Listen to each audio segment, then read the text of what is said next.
It feels like my husband is possessed by a devil. He's planning to give our house to our eldest son's wife. Susan, the house is under my name, he said. If you oppose me, we're getting a divorce. He's on our side now. She even joked, I'll change the house to my name. Lol, I can't handle the monthly mortgage of $1,800 easily. It seems my eldest son is supporting her too, but I'm no longer attached to this house. I'll move out. I'll make sure all three of you regret this. Prepare yourselves. My name is Grace, and I'm 60 years old. I work as an executive at a big company. I live with my husband, Robert, who is 2 years younger than me. Last year, we renovated our old house that my father built. It was worn out, and we wanted to make it more comfortable as we got older. The renovation was expensive, and the mortgage is about $1,800 a month, but we can't afford it. I have a higher income than Robert, who manages a small restaurant, so it was easier for me to get a loan. We talked about it, and I agreed to pay the mortgage, while Robert would contribute more to other expenses. After the renovation, the house was so beautiful. I was happy to think we'd live there forever. But one day, everything changed. I got a call from our eldest son, Jack, who's 31 and works as a section chief at a big company. He said, I'm getting married. Jack has always been hardworking and focused, so I never heard much about his love life. I was excited, but also worried about the woman he was marrying. Was she taking advantage of him? Finally, the day came to meet her. A neat woman with brown hair, wearing a white chiffon dress, walked in and said, I'm Susan. Nice to meet you. She seemed polite and well-mannered, making a great first impression. Jack introduced her to us with a smile, and I couldn't help but feel a mix of emotions. I thought, I can't trust Jack with her. Robert seemed to agree. Smiling, he said, she's a good girl. Quietly, Susan smiled and replied, I'm happy to hear that, sir. I'm looking forward to getting along with you. Then she held Robert's hand and looked into his eyes. What is she doing? I was shocked by how close she got. I stepped back, and even Jack looked surprised, but Robert didn't seem to mind. I wasn't jealous, but it didn't feel right. I asked, what are you doing? Susan quickly apologized, saying, Oh, I'm sorry. I shouldn't have done that the first time we met. She immediately let go of Robert's hand. Flustered, she added, I've been told I don't understand personal space well. I don't mean any harm. I'm really sorry. She didn't seem like a bad person, but I was still surprised by her behavior. Despite my concerns, Jack seemed totally smitten with her. He said, Susan may not understand personal space, but I think it's one of her good qualities. I'm shy and don't approach women easily, but she made me feel comfortable. That's why I can't be in a relationship with her and think about marrying her. I didn't expect Jack, usually so reserved, to change so much because of Susan. So, I said, I trust you with Jack, and accepted their relationship. They got married just a few weeks later, and I wish them all the happiness in the world. Half a year later, I came home from work and noticed a pair of women's shoes at the entrance. In the living room, there was Susan. Welcome back, mother-in-law, she said. I looked at the table and saw empty cans and bottles of alcohol. It looked like they'd been drinking. What is going on? I asked, curious. Susan explained, Well, I bumped into Robert afterward, and we thought it'd be nice to get to know each other better. So we decided to have a drink, but since I'm short on money before payday, we decided to drink at home. I thought, why have a drinking party at home without Jack? It would have made more sense to have Jack there too. Plus, I didn't want to intrude on the newlyweds. They could have just had drinks at their own place. I asked, tilting my head, why not drink at your place instead? This house is beautiful, but your place would have been fine. Susan, slurring her words, said, Our place is a mess right now. I was surprised because she usually speaks politely, but now she was talking casually, probably because of the drinking. But why were they drinking together? Why didn't you invite Jack? I asked. It seemed odd for her to come here alone to drink, especially since they were newlyweds. From the moment they arrived, I had been wondering where Jack was. Susan explained. Jack's so busy with work, working overtime all the time, and I've been feeling so lonely. and then she started crying.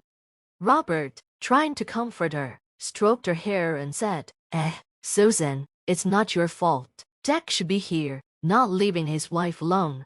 Oh, Daddy-in-law, Susan responded, clearly touched by his comfort.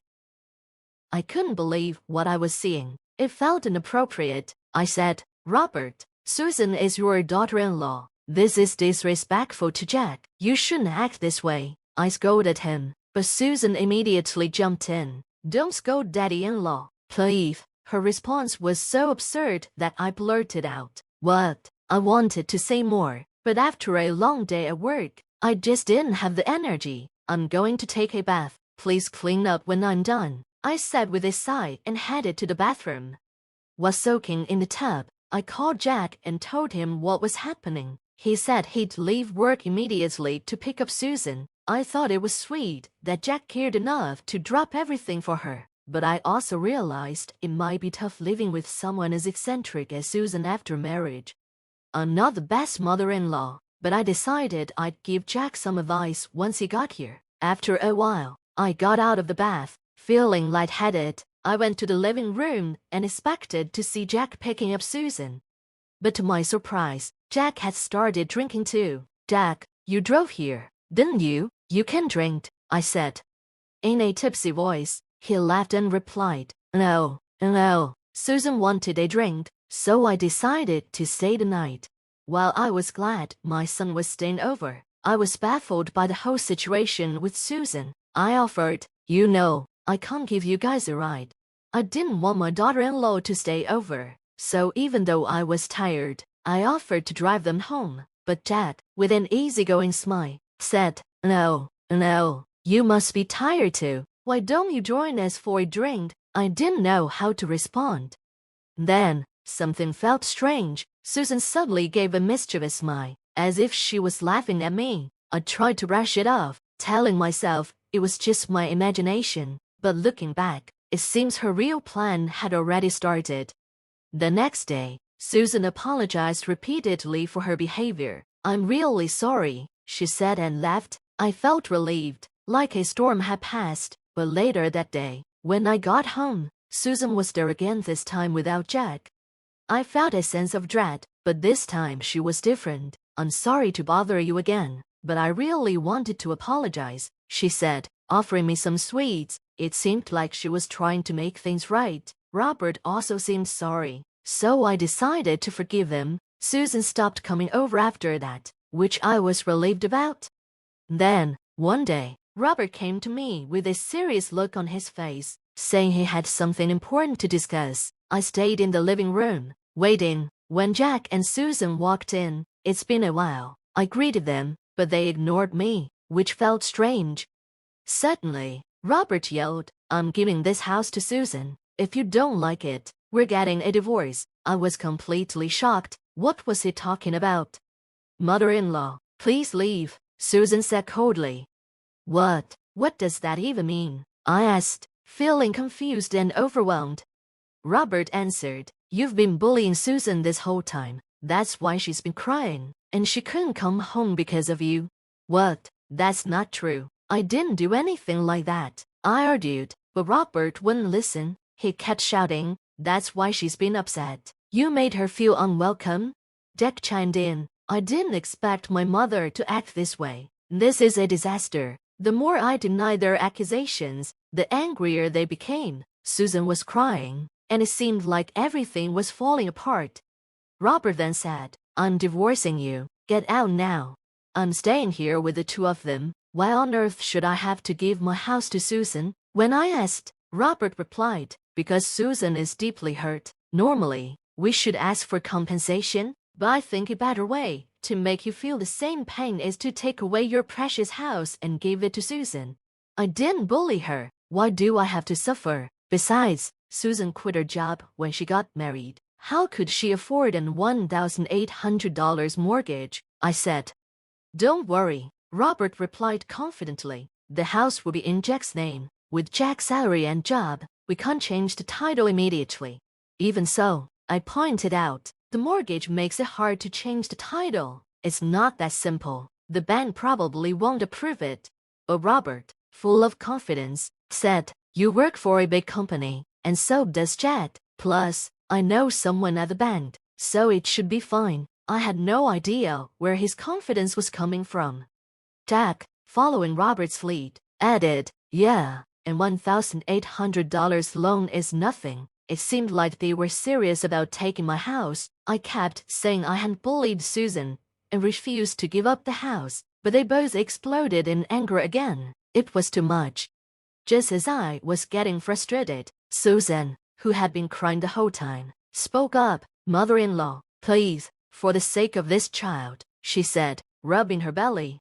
"What? Susan is pregnant," Jack added. "If she's stressed, she might miscarry. So please, just give in." I was shocked. Stress during pregnancy is dangerous, but I still didn't believe I should give up my house over false accusations. I needed a break, so I left and went to my bedroom, lying on the bed, overwhelmed with worry. But then, I saw something strange, a strand of brown hair on the bed. Both Robert and I have black hair. Where did this come from? Could there have been an affair on top of everything? My mind was spinning. I cried myself to sleep, and when I woke up, it was nighttime. As I tried to go into the living room, I overheard voices. Jack and Susan hadn't left yet. "I wish I could have a drink," Susan said. Robert replied, "You can't. You're pregnant, remember." They seemed full of excitement, and I couldn't bring myself to join them. Then, I heard something that shocked me. "Oh, Susan, I love you," Robert said. "Stop it, Robert. Jack and my mother-in-law will find out," Susan responded. What was happening? Were Robert and Susan having an affair? "Don't worry, Jack's passed out drunk, and Grace is probably asleep by now," Robert said, laughing. It was disgusting. The brown hair must have been Susan's. They were together in the bed I had been sleeping in earlier. I felt sick to my stomach. They must have been trying to kick me out so they could continue their affair in secret. Fine, I'll let go of this disgusting house, but there will be consequences. The next morning, I pretended nothing had happened. I couldn't even bring myself to sleep in that bed anymore. When I told them I would hand over the house, they all smiled. "Great, let's get the paperwork done. I'm sure the loan will be approved in no time," Jack said, excitedly. Poor Jack, he probably had no idea what was really going on. I didn't tell him. How could I? He wouldn't believe me, and he was completely under Susan's control. Instead, I quietly focused on the divorce and the house transfer, preparing for the tough days ahead. It was tough, but we finally managed to transfer the ownership of the house. "It's not your house anymore, starting today," Robert cheered. "Get out of here, old lady," Susan whispered in my ear. That made me so mad. "I'll leave. You don't need to tell me," I said. It was sad to let go of the house I'd led in all my life, but it had become a place of betrayal. No regrets. From now on, I would make sure they regretted what they did. About a month after I moved out, I was ready. I returned to my old house and rang the doorbell. Robert opened the door, clearly angry. "What does a stranger want here?" he asked. "I have something to say. Can I come in?" I firmly asked. "Why should I let you into my house?" Robert wasn't happy about it.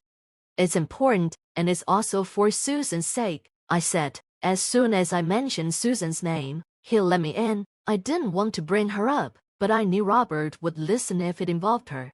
"An outsider is here," Robert muttered. Sure, we were divorced, but calling me an outsider felt harsh. I was annoyed. "What do you want after all this time?" Robert, Jack, and Susan all seemed nervous. "I want you to look at these." I laid out some photos in front of them. "What are these?" Jack asked, confused. The photos were of Robert and Susan on a date. Since the divorce, I'd hired a private investigator and gathered evidence. "Wait, what's going on here?" Jack was shocked. "These photos aren't just of us being close. We're nothing more than father-in-law and daughter-in-law." Robert and Susan tried to defend themselves. "Well, how about this?" I said, pulling out my phone and playing a recording. In the recording, Robert said, "I really do love Susan," and Susan replied, "Keep your voice down, or Jack and mother-in-law will hear us." Jack was furious. "What is this?" he yelled. This is a misunderstanding, Robert tried to explain. What kind of misunderstanding? This is pretty clear, I said. Jack looked pale and angry. I decided to push further. By the way, Jack, who's really the father of the baby Susan's carrying? Jack's face turned even paler. Do you mean, is it my dad's? He asked in disbelief. No way, Susan stammered. He was careful every time, but she had just revealed the truth. You just admitted it, I said, as Robert and Jack started wrestling in anger. During the fight, Susan had a cramp in her stomach, interrupting them. All along, I've been saying I never bullied Susan. Could it be that you lied to drive me away and make Jack believe it? I said. Jack was stunned. You've got to be kidding me. I couldn't even trust my own mom, Jack said, realizing he'd been manipulated. Now that you know everything, it's time to spill the truth, Jack yelled at Robert and Susan. They hesitated but knew they had no choice. They finally confessed. Susan admitted, at first, I loved Jack, but when we visited your beautiful home, I wanted a house like this. My parents' house was old and run down, and I got jealous of how nice your house was, she cried as she explained. The woman who wanted a beautiful house seemed to have set her sights on Robert the day of her marriage proposal. She intentionally approached Robert after his work, without inviting Jack, and spent time with him alone, even drinking at his house, for several months, while Jack was away. She grew closer to Robert, and seemed to have planned to push me out of the picture. I asked her, why didn't you just suggest living together from the beginning? She paused and then said, I have a bad image of mother-in-laws. My mom and grandma fought every day because grandma was bullying my mom. I didn't want to live with a mother-in-law. The only way to live comfortably in a nice house was to get you out. With such an experience, I can't understand why she wouldn't want to live with a mother-in-law, but stealing her father-in-law. What did Robert think of all this? Robert admitted, I knew she was using me, but when she smiled and held my hand, I just fell in love with her. He knew what was happening, but chose to push me aside to keep her by his side. You two are terrible, Jack said, and both of them hung their heads in shame. After that, Jack divorced her. He even did a DNA test on the baby just in case, and it turned out to be Robert's child. Jack refused to pay child support and demanded compensation from both of them. I did the same. I can't believe I'm suing my own father, Jack sighed, feeling overwhelmed by the whole situation. I comforted him, knowing that woman had caused so much chaos, but in the end, she would be the one to regret her choices the most, and I was right. 2 years later, she remarried Robert and decided to stay with him for the sake of their child. She put the baby in daycare and started working. But when she picked up her child from daycare, the other moms gave her judgmental looks. The child was fine, but she felt lonely and couldn't make any friends. When she tried to explain her situation to her own parents, so she divorced Jack and then married Robert, they were furious and blamed Robert. They cut ties with her, and she hasn't spoken to them since. All of this was her own doing. As for the house, Jack ended up living there alone. I wanted to sell it, but that would have been too hard on Mom, since it's the house she's lived in her whole life, full of memories. Jack couldn't bring himself to sell it either. Feeling guilty, he even had the house professionally cleaned and threw out all of Robert and Susan's belongings. One day, Jack told me, I know I hurt Mom because of that woman, and I don't expect you to forgive me, but please, visit me or come to the house whenever you feel like it. He even gave me a ticket for a hot springs trip to show how sorry he was.